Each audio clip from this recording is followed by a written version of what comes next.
अशोक वानखेड़े, अगर अखिलेश यादव ने अगर चुनाव नहीं लड़ा तो क्या उनके खिलाफ जाएगी ये बात?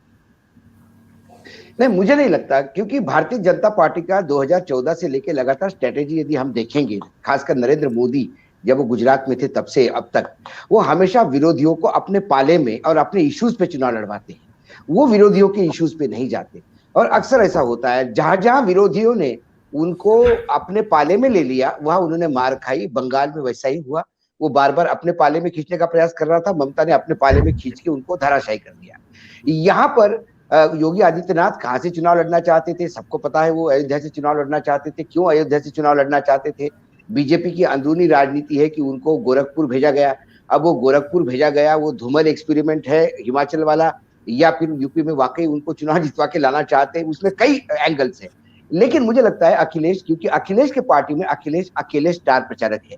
पूरी प्रचार की धुरा और पूरी रणनीति अखिलेश को ही देखनी है। अखिलेश के पास और कोई ह्यूमन रिसोर्स नहीं है, और जो भी है उनसे जूनियर है। जो सीनियर लोग हैं ज्यादा उनको कॉन्फिडेंस में नहीं ले रहे, क्योंकि उनको वो डर है।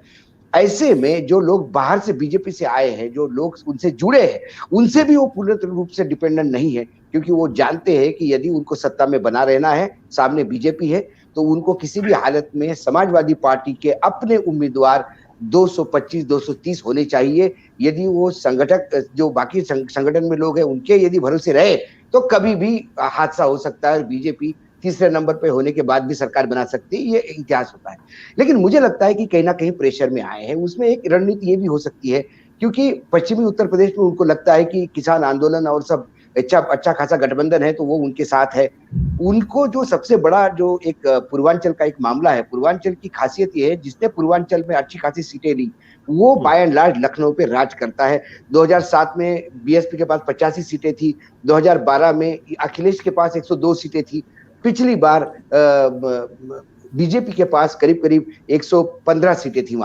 वहां पे जिस हिसाब से उनको जन समर्थन मिल रहा है, और उनको लगता है कि यदि मैं वहां से चुनाव लड़ूं तो कुछ आसपास के इलाकों में और इम्पैक्ट होगा। लेकिन मुझे जो चीज आजमगढ़ जो बात कहते हो, तो मुझे आजमगढ़ को लेके थोड़ा सा आश्चर्य भी लगता है, क्योंकि बीजेपी ने 115 सीटें लेने के बाद भी ऐसे कुछ 28 जिलों में से पूर्वांचल के ऐसे 7-8 जिले हैं जहां बीजेपी उस लहर में भी ठीक नहीं कर पाई। जैसे आजमगढ़ है, जौनपुर है, गाजीपुर है, मऊ है, बलिया है, आंबेडकर नगर है, प्रतापगढ़ है। यहाँ देखा जाए तो कहीं 10 में से 2 सीटें बीजेपी को मिली है, 7 में से 2 सीटें मिली है, 9 में से 3 मिली है। तो उस हिसाब से यदि देखा जाए तो ये गढ़ वैसा भी समाजवादियों का स्ट्रांग है।